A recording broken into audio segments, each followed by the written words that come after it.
Local residents of the Mechuria Panchayat area under Salema Block staged a road blockade on Sunday, protesting administrative inaction over severe bank erosion and a dilapidated road. The protest disrupted vehicular movement and caused temporary tension in the area.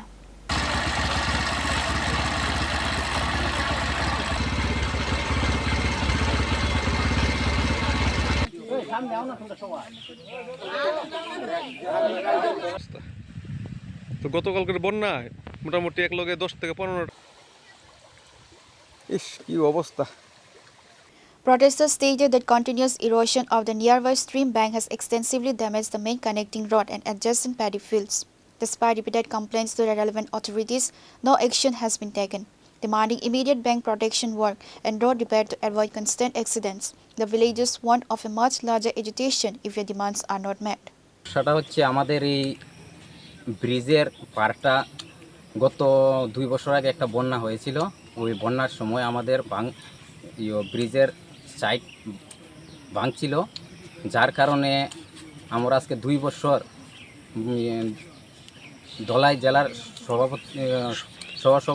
সভাধিপতি plus block chairman panchayat প্রত্যেকটা জানানি সত্ত্বেও কোনো সুরাহা পাচ্ছি না আমরা।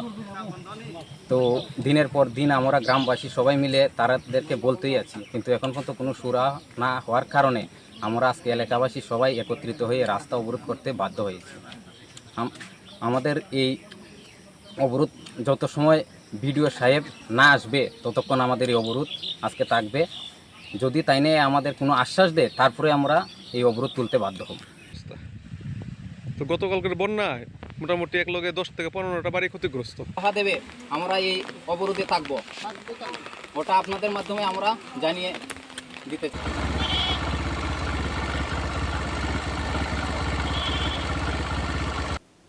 Reported by Biplov from Dolai, Chini, Khorang.